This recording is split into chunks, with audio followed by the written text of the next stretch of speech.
Hello friends, स्वागत है आपका आपके अपने चैनल स्टडी जी के जीएस में।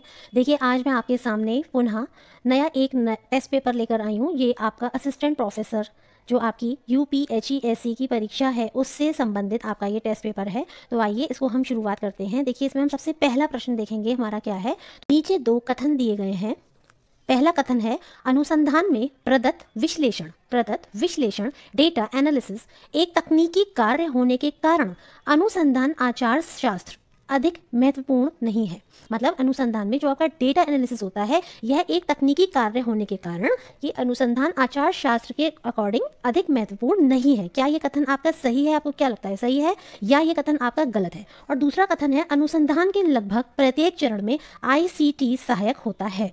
तो देखिए, आपके जो दो कथन हैं इनमें से कौन सा सही है, कौन सा गलत है, या दोनों सही हैं दोनों गलत हैं, ये आप इसमें देखिएगा। तो देखिए, सबसे पहला जो हमारा कथन है वो हमारा गलत है। क्यों? क्योंकि अनुसंधान में आपका जो प्रदत्त विश्लेषण होता है या जो आपका कहना चाहिए, ये आपका पहला कथन जो है ये असत है। क्योंकि अनुसंधान नैतिकता वैज्ञानिक शोधकर्ताओं के लिए आचरण के मानकों को नियंत्रित करता है, इसीलिए आपका डेटा एनालिसिस बहुत ही ज़्यादा महत्वपूर्ण हो जाता है। और ये क्या कह रहे हैं कि अनुसंधान आचार शास्त्र महत्वपूर्ण नहीं है, जबकि ये गलत है। अनुसंधान में नैतिकता होनी तो बहुत ज़्यादा ही आवश्यक है। तो इसीलिए आपका जो पहला कथन है वो आपका गलत हो जाता है। अब दूसरा देखते हैं, अनुसंधान के लगभग प्रत्येक चरण में आईसीटी है ना, इंफॉर्मेशन एंड कम्युनिकेशन टेक्नोलॉजी का यूज़ होता है। तो क्या ये सही है? हाँ, लगभग प्रत्येक चरण में आईसीटी का प्रयोग होता है। तो आपका दूसरा वाला आपका सही हो जाएगा, जबकि पहला गलत हो जाएगा। तो इसके हिसाब से जो हमारा ऑप्शन बनेगा, देखिए वो हमारा बनेगा ऑप्शन नंबर डी। तो आपका कथन एक असत्य है जबकि कथन दो सत्य है। Option number D is correct. Next देखिएगा, शिक्षण के किस स्तर पर संबंधों पर दृष्टिपात को उद्देश्य के रूप में प्रोन्नत किया जाता है? शिक्षण के किस स्तर पर संबंधों पर दृष्टिपात, देखिए वर्डिंग्स पकड़नी है आपको, संबंधों पर दृष्टिपात को उद्देश्य के रूप में प्रोन्नत किया जाता है। तो देखिए, स्मृति स्तर, अवबोध स्तर, विमर्शी चिंतन स्तर या स्वायत्त विकास स्तर। तो देखिए, हम सभी जानते हैं विशेषज्ञों के अनुसार शिक्षण के 4 स्तर होते हैं। कौन कौन से? पहला आपका होता है स्मृति स्तर, दूसरा अवबोध स्तर, तीसरा विमर्शी चिंतन स्तर और चौथा है आपका स्वायत्त विकास स्तर। ये आपके क्रम से ही लगे हुए हैं। देखिए, अवबोध स्तर पर ये जो आपका अवबोध स्तर है ना, इस पर संबंधों पर दृष्टिपात को उद्देश्य के रूप में प्रोन्नत किया जाता है। देखिए, किसी चीज़ के अपबोध का क्या अर्थ होता है? किसी विशेष परिस्थिति में किसी विशेष विचार को समझकर उसको ग्रहण करना। और अबोध स्तर पर मेमोरी लेवल यानी कि स्मृति स्तर की तुलना में उच्च गुणवत्ता होती है। देखिए, ये सबसे ज़्यादा बेसिक होता है, उससे ऊपर लेवल पे ये आता है आपका अवबोध स्तर, है ना। तो इसकी तुलना में क्या होती है? उच्च गुणवत्ता होती है ना। और मानसिक क्षमता के दृष्टिकोण से अवबोध स्तर अधिक उपयोगी एवं विचारणीय होता है।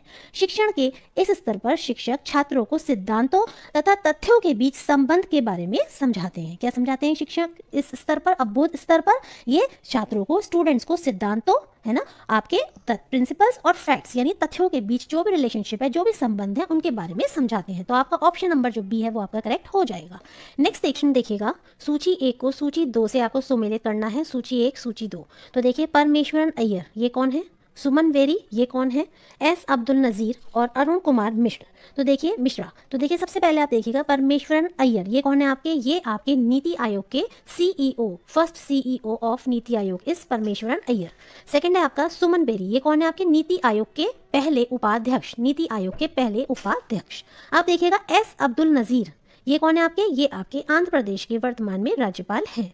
और आपका फोर्थ है अरुण कुमार मिश्रा ये कौन है आपके? मानवाधिकार आयोग के अध्यक्ष। कौन? मानवाधिकार आयोग के अध्यक्ष हैं आपके कौन? Arun Kumar Mishra. Option number C आपका करेक्ट हो जाता है। नेक्स्ट देखिएगा, इसमें हम अपना अगला प्रश्न देखेंगे।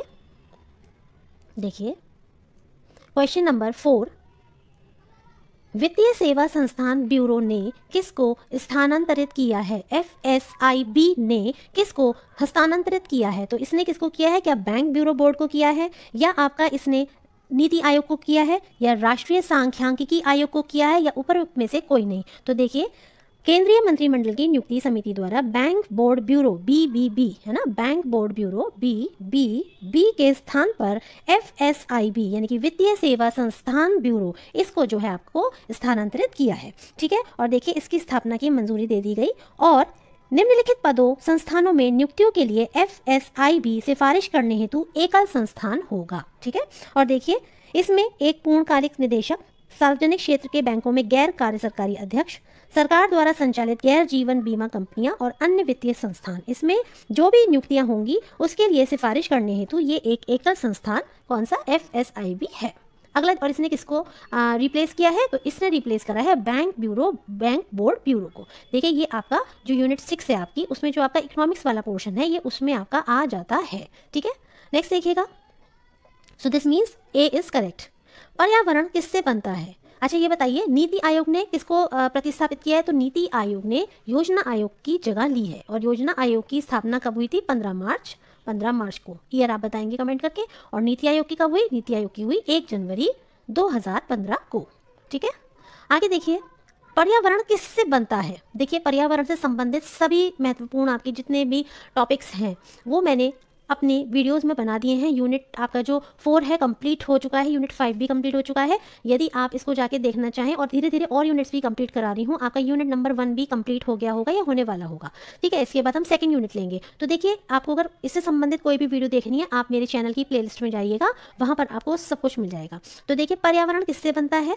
जैविक घटकों से, भू आकृतिक घटकों से, अजैविक घटकों से, या आपके उपर्युक्त सभी से। तो देखिए, आपका जो पर्यावरण है वो किससे बनता है? उपर्युक्त सभी से। इसमें जीवीय घटक भी आते हैं, यानी जैविक घटक, भू आकृतिक घटक और अजैविक घटक सभी आते हैं। पर्यावरण एक अविभाज्य समष्टि है ना, तथा जैविक और अजैविक तत्वों वाले पारस्परिक क्रियाशील तंत्रों से इसकी रचना होती है।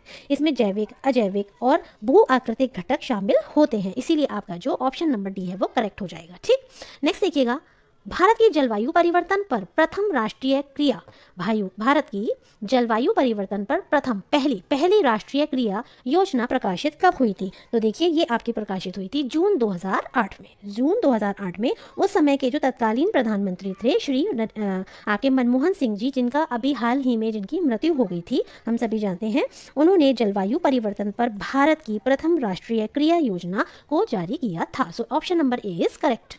नेक्स्ट है, निम्न में से कौन सा ही सम्मिलित नहीं है ना? तो देखिए, पहला विश्व जलवायु सम्मेलन, या आपका प्रथम पृथ्वी, देखिए एक मिनट, कौन सा सम्मिलित नहीं है? तो देखिए, प्रथम विश्व जलवायु सम्मेलन, क्या ये 1979 में हुआ? करेक्ट। प्रथम पृथ्वी शिखर सम्मेलन, क्या इससे संबंधित है? एजेंडा 21 इससे संबंधित है, और ये आपका रियो डी जेनेरियो में 1992 में हुआ था, है ना? और देखिए, पृथ्वी शिखर सम्मेलन +5, अब देखिए मैंने आपको बताया था ना, अगर इसमें पुरानी वीडियोस में अगर +5 है यानी कि 5 साल जोड़ दीजिए, +20 है यानी कि +20 ईयर्स जोड़ दीजिए, तो इस तरीके से 1997 ये आपका करेक्ट हो जाता है। अगला देखिए, कार्बन व्यापार, क्या ये मॉन्ट्रियल प्रोटोकॉल से संबंधित है? नहीं, ये मॉन्ट्रियल प्रोटोकॉल से संबंधित नहीं है। कार्बन व्यापार जो है आपका किससे संबंधित है? क्योटो कहाँ पर है? जापान में। क्योटो प्रोटोकॉल से आपका ये संबंधित है। जबकि देखिए प्रोटोकॉल, जबकि आपका जो मॉन्ट्रियल प्रोटोकॉल है ये किससे संबंधित है? ये आपका जो ओजोन परत होती है ना, ओजोन, उससे ये आपका संबंधित है। कौन सा? Montreal protocol. तो दिस मीन्स नहीं पूछा था ना हमसे, तो ये वाला आपका गलत हो जाता है, ऑप्शन नंबर डी।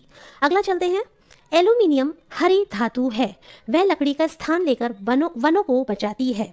तो देखिए, ये आपका कथन और कारण से संबंधित है। तो आप क्या समझते हैं इस बारे में? क्या ये सही है, दोनों गलत है या क्या? देखिए, एल्यूमिनियम जो होती है इसको पर्यावरणीय या पर्यावरण का हितैषी है ना माना जाता है ना, और नवीकरणीय योग्य होने के कारण हरी धातु कहा जाता है। किसको? एल्यूमिनियम को हरी धातु कहा जाता है। तो ये आपका सही है ना? अब देखिए, एल्यूमिनियम का लकड़ी के स्थान पर प्रयोग क्या हम कर सकते हैं? होता है, लेकिन एक तरह से बिल्कुल ना के बराबर होता है ना, लकड़ी के स्थान पर एल्यूमिनियम का प्रयोग। एल्यूमिनियम को हरी धातु क्यों कहते हैं? इसको इसलिए कहते हैं क्योंकि इसका नवीकरणीय योग्य हो जाने वाले गुण के कारण ये पुनः उत्पादन की प्रक्रिया में ऊर्जा की काफी बचत करती है ना।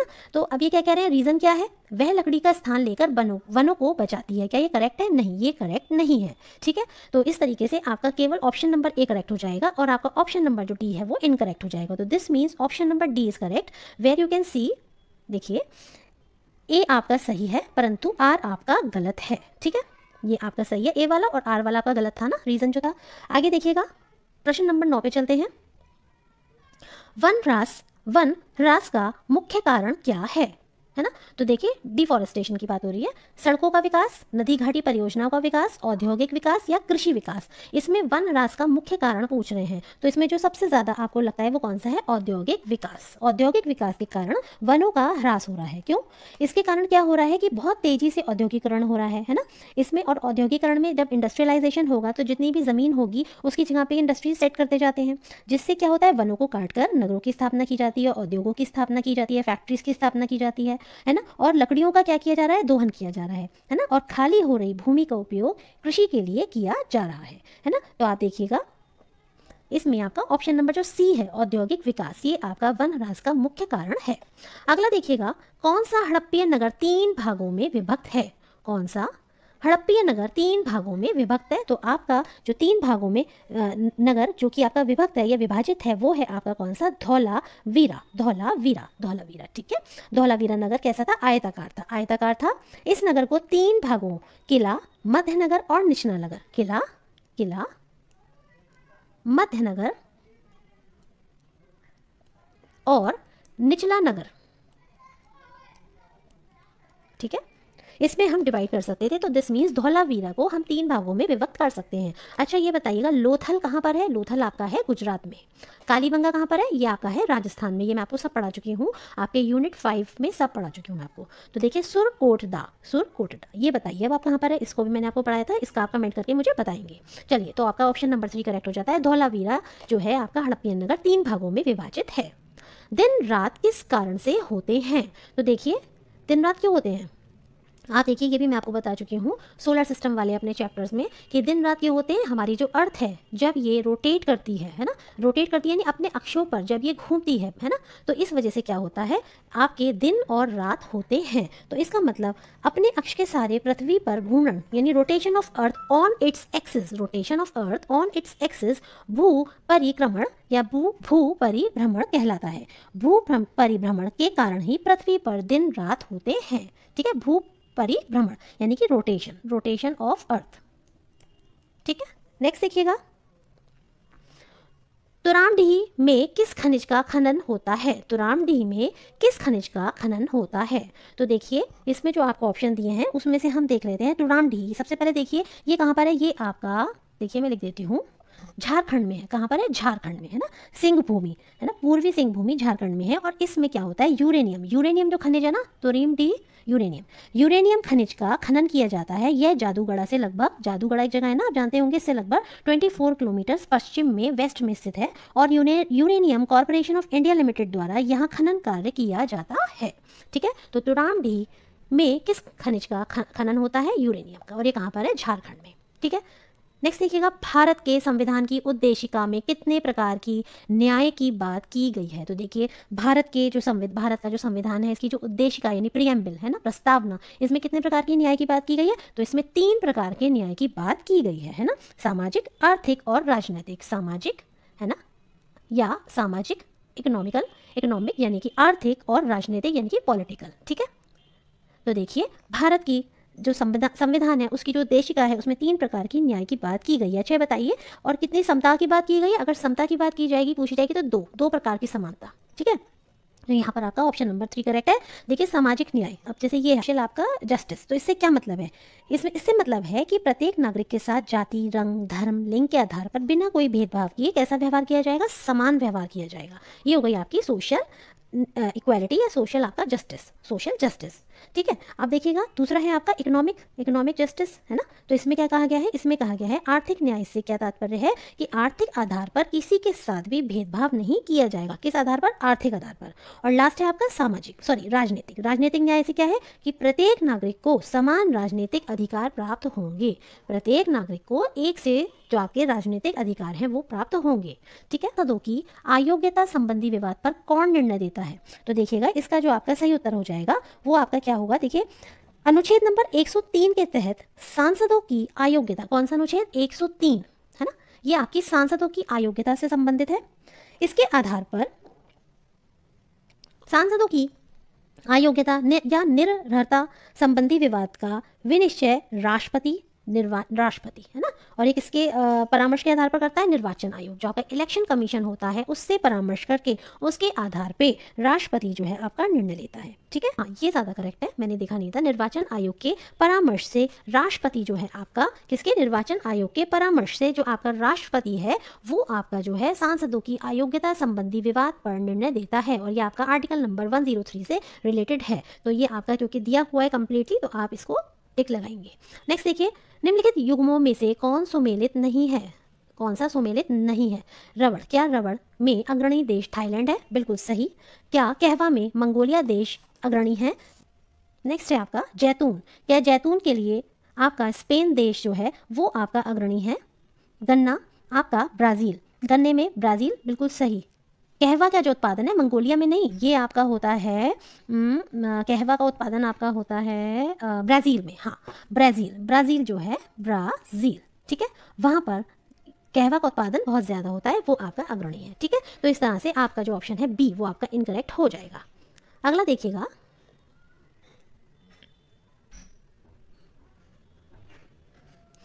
पीएम कुसुम योजना का उद्देश्य क्या है? पीएम कुसुम योजना का उद्देश्य देखिए, सबसे पहले जान लेते हैं इसको। 2019 के आरंभ में पीएम कुसुम योजना, प्रधानमंत्री, इसका फुल फॉर्म क्या है? कुसुम, देखिए कुसुम, ठीक है। तो इसका जो फुल फॉर्म है वो है आपका प्रधानमंत्री किसान ऊर्जा सुरक्षा एवं उत्थान महाभियान। प्रधानमंत्री, है ना, किसान ऊर्जा सुरक्षा एवं उत्थान महाभियान, है ना। तो देखिए इसकी जो स्थापना है, सौर पंपों की स्थापना और पंप सेटों को सौर ऊर्जा से जोड़कर किसानों की डीजल पर जो निर्भरता है उसको समाप्त करना, है ना। तो डीजल पर निर्भरता कब समाप्त होगी? जब सौर ऊर्जा की स्थापना की जाएगी और पंप सेटों को सौर ऊर्जा से जोड़ दिया जाएगा, ठीक है। तो इस तरह से आप देख सकते हैं आपका कौन सा वाला ऑप्शन सही हो जाता है। ये आपका ऑप्शन सही है, ऑप्शन नंबर देखिए डी, है ना। ये देखिए किसानों को डीजल और कैरोसिन पर निर्भरता समाप्त करना तथा पंप सेटों को सौर ऊर्जा से जोड़ना, ठीक है। Option number D is your correct answer.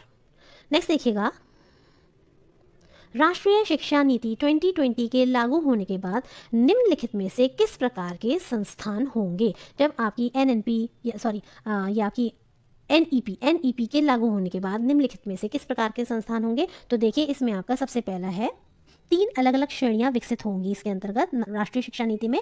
कौन कौन से? तो देखिए आप, सबसे पहला आपका शोध विश्वविद्यालय, शिक्षण विश्वविद्यालय, और तीसरा है आपका स्वायत्त डिग्री प्रदान करने वाले कॉलेज। स्वायत्त डिग्री प्रदान करने वाले कॉलेज। तो इसका मतलब आपका कौन सा ऑप्शन सही हो जाएगा? आइए देखते हैं बी डी ई किस में आ रहा है। तो देखिए बी डी ई आपका ऑप्शन नंबर सी में आ रहा है ना। ये देखिए बी डी और ई, है ना। एक बार फिर से देख लीजिए कौन कौन से हैं। तो देखिए एक तो है आपका शिक्षण विश्वविद्यालय, शोध विश्वविद्यालय और स्वायत्त डिग्री प्रदान करने वाले कॉलेज, ठीक है। ये तीनों ही आपके इसमें आ जाते हैं, किसमें? नई शिक्षा नीति के बाद। अब देखिएगा, शिक्षण के किस स्तर पर आलोचनात्मक चिंतन के उन्नयन को सर्वश्रेष्ठ समझा जाता है? शिक्षण के किस स्तर पर आलोचनात्मक, है ना। तो इस चिंतन को उन्नयन का सर्वश्रेष्ठ स्तर समझा जाता है। बताइए इसका करेक्ट आंसर क्या होगा? देखिए विमर्शी चिंतन स्तर, इस स्तर को आत्मनिरीक्षण स्तर के रूप में भी जाना जाता है। शिक्षण के चिंतनशील स्तर का ये उच्चतम स्तर माना जाता है जिस पर शिक्षण कार्य किया जाता है। कौन सा? विमर्शी चिंतन स्तर। विमर्शी चिंतन स्तर जो है ये आपका आलोचनात्मक चिंतन का सर्वश्रेष्ठ स्तर समझा जाता है। और निम्नतर कौन सा आएगा? स्मृति यानी मेमोरी लेवल। बताइए इसके जो प्रवर्तक थे वो कौन थे? अगर आप तीनों के ही बता सकते हो तो मुझे तीनों के ही बताइएगा, है ना।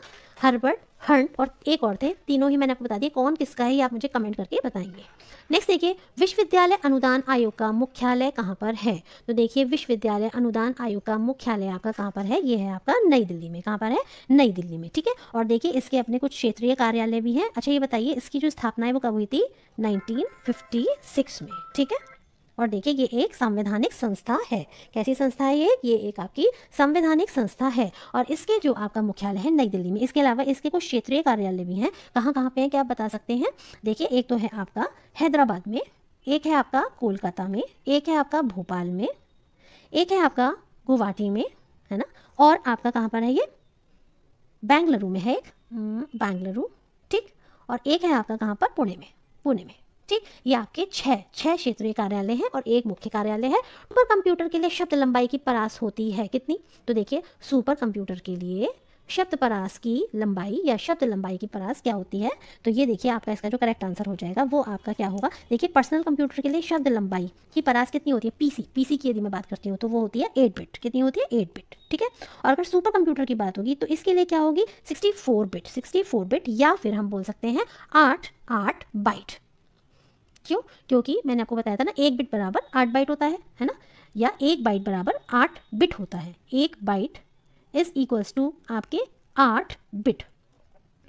तो 8 बिट को अगर हम 8 से गुणा कर देंगे तो हमारे कितने बिट हो गए? 64 हो गए ना, यानी कि 8 बाइट बराबर 64 बिट। तो आपका ये ऑप्शन सही हो जाएगा। ये सुपर कंप्यूटर के रेफरेंस में बात हो रही है, और यदि आपकी ये बात होगी इसकी पीसी की तो कितने होंगे? आपके 8 बिट हो जाएंगे। ठीक है, यानी कि 1 बाइट। नेक्स्ट देखिएगा, ALU का पूरा रूप क्या है? फुल फॉर्म क्या है? बहुत आसान है, arithmetic logic unit. Arithmetic logic unit is the full form of ALU। Next देखिएगा, माउस के दाई बटन पर क्लिक करने से क्या दिखाई देता है? तो देखिए माउस के दाएं बटन पर, है ना, राइट हैंड साइड के बटन पर क्लिक करने पर हमें क्या दिखाई देता है? तो देखिए इसका आप पहले तो ये समझिए, जैसे आपका माउस होता है, माउस में आपका इस तरीके से कुछ होता है। माउस में 2 बटन होते हैं, एक बाएं एक दाएं, है ना, एक लेफ्ट हैंड साइड एक राइट हैंड साइड, है ना। माउस में दी गई दाएं बटन का सबसे अधिक उपयोग करते हैं इधर की साइड का, राइट हैंड साइड का क्लिक आप सबसे ज़्यादा यूज़ करते हैं। जब माउस की दाएं बटन पर क्लिक करते हैं तो एक विशेष मेन्यू खुलता है जिसमें view, sort by, refresh, paste, new, personalize जैसे विकल्प दिखते हैं, है ना। तो इसका आंसर क्या हो जाएगा आपका? 22 वाले का इसका आपका करेक्ट आंसर हो जाता है एक विशेष मेन्यू। अगर आप माउस के दाएं बटन को क्लिक करते हैं तो एक विशेष मेन्यू दिखाई देता है जिसमें मैंने आपको बताया व्यू, सॉर्ट, रिफ्रेश, पेस्ट, है ना, न्यू, पर्सनलाइज जैसे ऑप्शंस दिखते हैं। नेक्स्ट देखिएगा, कंप्यूटर प्रणाली में से क्या प्रोग्रामिंग भाषा नहीं है? तो देखिए कंप्यूटर प्रणाली में निम्न में से क्या प्रोग्रामिंग भाषा नहीं है? तो कौन सी प्रोग्रामिंग भाषा नहीं है? देखिए आपका जो इसका सही उत्तर हो जाएगा वो आपका हो जाएगा कौन सा? लोटस। कौन सा? लोटस, है ना। ये आपकी क्या है? प्रोग्रामिंग लैंग्वेज नहीं है, जबकि कोबल, फोर्ट्रान या आपकी पास्कल, है ना, और भी कई लैंग्वेजेस हैं, ये सब आपकी क्या है? C++ है, ये सब आपकी प्रोग्रामिंग लैंग्वेज हैं। अब देखिए जैसे कोबल है, इसका फुल फॉर्म क्या होगा? Common business oriented language. Common business oriented language. और फोर्ट्रान का क्या है? तो फॉर्मूला ट्रांसलेशन। Formula translation. ठीक, उच्च स्तरीय हाई लेवल प्रोग्रामिंग लैंग्वेजेस हैं, जबकि लोटस क्या है? लोटस आपकी प्रोग्रामिंग भाषा नहीं है। ठीक है, आगे चलते हैं। एक HTTP रिक्वेस्ट कितना पार्ट्स कंटेंट करता है? एक HTTP रिक्वेस्ट कितने पार्ट्स कंटेंट करता है? तो देखिए इसका जो आपका सही उत्तर है वो है आपका 3 पार्ट्स, है ना। HTTP जो होता है आपका रिक्वेस्ट, ये आपके 3 पार्ट्स कंटेंट करता है। क्या क्या? एक तो आपकी होती है स्टेटस लाइन, एक होता है आपका हेडर, एक आपका होता है बॉडी। स्टेटस लाइन, दूसरा है आपका हेडर, और तीसरा है आपका बॉडी। ठीक है, और ये ऑप्शनल होता है। तो इस तरह से HTTP रिक्वेस्ट में आपके 3 पार्ट्स होते हैं। नेक्स्ट देखिएगा, हाल ही state energy and climate index किसने जारी किया है 2024 में? तो देखिए इसका जो सही उत्तर हो जाएगा वो आपका हो जाएगा नीति आयोग। देखिए नीति आयोग के द्वारा state energy and climate index जारी किया जाता है। So this means option number C is your correct answer. ठीक, चलिए नेक्स्ट देखिएगा, हाल ही में भारतीय रिजर्व बैंक द्वारा मुद्रण प्राइवेट लिमिटेड, है ना, BRBNMPL की स्याही निर्माण कंपनी कौन सी? वर्णिका नाम से स्थापित की गई। तो ये वर्णिका क्या है? देखिए ये एक स्याही है ना, रिजर्व बैंक के द्वारा भारतीय रिजर्व बैंक नोट मुद्रण के लिए, है ना, और ये प्राइवेट लिमिटेड है आपका, है ना। तो देखिए ये वर्णिका क्या एक स्याही है जिस नोट छापने की। तो ये कह रहे हैं ये आपकी कहाँ पर इसकी कंपनी को लगाया गया है? तो ये आपका मैसूर कहाँ पे है? कर्नाटका में, है ना,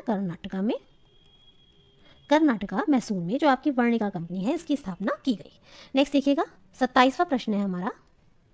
2022 में खगोलविदों द्वारा अंतरिक्ष में खोजी गई एक शक्तिशाली रेडियो वेव लेजर का नाम दिया गया है, कौन सा है? तो देखिए बहुत आसान है, इसका जो नाम है वो क्या है? मेगा मासर। कौन सा है? मेगा मासर। ठीक है, ये क्या है? ये एक शक्तिशाली रेडियो वेव लेजर है जो कि अंतरिक्ष में खोजी गई है। ठीक है, नेक्स्ट देखिएगा, आज़ादी की पहली लड़ाई 1857 में किसने भाग नहीं लिया था? तात्या टोपे ने भाग लिया था, रानी लक्ष्मीबाई जी ने लिया था, बहादुर शाह जफर ने लिया था, भगत सिंह ने लिया था? नहीं, भगत सिंह ने नहीं लिया था। ठीक है, ये उस समय तक पैदा नहीं हुए थे। तात्या टोपे इन्होंने लिया था, रानी लक्ष्मीबाई ने लिया था और आपके बहादुर शाह जफर सेकंड ने लिया था। क्या आप बता सकते हैं इनमें से छबीली किसका नाम था? छबीली, तो देखिए छबीली जो है रानी लक्ष्मीबाई का नाम था और इनका नाम मनु भी था। इसके अलावा इनका नाम मणिकर्णिका भी था, है ना, और इनको झांसी की रानी भी कहा जाता था। ठीक है, तो देखिए रानी लक्ष्मीबाई का ये नाम था, छबीली, मनु, मणिकर्णिका, है ना। टाटिया टोपे, टाटिया टोपे का नाम बता सकते हैं कोई आप मुझे? टाटा टोपे का नाम बताइएगा, क्या नाम था? और देखिए भगत सिंह, इनसे संबंधित कोई इंपॉर्टेंट फैक्ट्स यदि बता सकते हो, आपको मैंने पूरा यूनिट जो आपका 5 है करा दिया है, हिस्ट्री ज्योग्राफी वाला, है ना। तो यदि आपको कुछ ध्यान हो तो आप मुझे कमेंट करके बताइएगा इनके बारे में आपको क्या ध्यान है। और बहादुर शाह जफर, जब ये क्रांति हुई थी 1857 की, तब ये कितने वर्ष के थे? 80 वर्ष के थे। बहुत सबसे वृद्ध नेता यही थे, है ना। ठीक है, चलिए आगे देखते हैं। और इनसे किसने कहा था कि आप महल को खाली कर दीजिए या आप अपना जो किला है उसको छोड़ दीजिए? वो उसने कहा था डलहौजी ने। डलहौजी ने इनसे कहा था कि आप किले को खाली कर दीजिए। किससे? बहादुर शाह जफर से। नेक्स्ट देखिए, चंपारण आंदोलन से कौन संबंधित नहीं था? नहीं था चंपारण आंदोलन। तो देखिए सबसे पहले चंपारण आंदोलन कब हुआ था? मैं आपको पढ़ा चुकी हूँ, 1917 में हुआ था। क्या इससे राजेंद्र प्रसाद संबंधित थे, अनुग्रह नारायण सिन्हा संबंधित थे, JV कृपलानी या जयप्रकाश नारायण? तो देखिए ये जो चंपारण आंदोलन था, सबसे पहले तो समझते हैं ये गांधी जी ने किया था। और गांधी जी के साथ कौन कौन थे? डॉक्टर राजेंद्र प्रसाद थे, जो कि हमारे उस समय उपरांत कौन बने? भारत के पहले राष्ट्रपति बने, है ना, आप सभी जानते हैं। और अनुग्रह नारायण सिन्हा ये भी थे, JV कृपलानी ये भी थे, जबकि जयप्रकाश नारायण जो थे वो आपके इस आंदोलन से संबंधित नहीं थे। ठीक है, तो ये आपका करेक्ट आंसर हो जाएगा। नेक्स्ट देखिए, भारत में इंटरनेट क्रांति का जनक किसे माना जाता है? तो देखिएगा भारत में इंटरनेट क्रांति का जनक भारत में इंटरनेट क्रांति का जनक किसे माना जाता है? जिनका हाल ही में कुछ वर्षों पहले निधन हो गया था। विजेंद्र कुमार, राहुल सचदेवा, मोहन अग्निहोत्री या संजय त्रिपाठी? तो देखिए ये जो है आपके कौन? विजेंद्र कुमार सिंघल या सिंघल को भारत में इंटरनेट क्रांति का जनक माना जाता है। ठीक है, भारत में इंटरनेट की शुरुआत और उसे विकसित करने का जो श्रेय है वो इनको दिया जाता है, उसमें इनका बहुत ही इंपॉर्टेंट रोल था। ठीक है, और ये आपके विदेश संचार निगम लिमिटेड VSNL के पूर्व चेयरमैन भी रहे हैं। कौन? आपके विजेंद्र कुमार जी। तो देखिए यहाँ पर आपका ये जो आपका टेस्ट सीरीज़ है, टेस्ट सीरीज़ नहीं माफ कीजिएगा, प्रैक्टिस सेट है, ये आपका पूरा होता है। अगर आपको पसंद आए तो आप कमेंट करके बताइएगा, अपने सुझावों को कमेंट के माध्यम से दीजिएगा। और आपको अगर अच्छा लग रहा है तो सब्सक्राइब कीजिए चैनल, और वीडियोज़ अगर पसंद आ रही हो तो लाइक कीजिएगा। और यदि टेस्ट सीरीज़ ज्वाइन करनी हो तो उससे रिलेटेड इन्फॉर्मेशन वीडियो के लास्ट में दी गई है, आप मुझे व्हाट्सएप करके बता सकते हैं। धन्यवाद।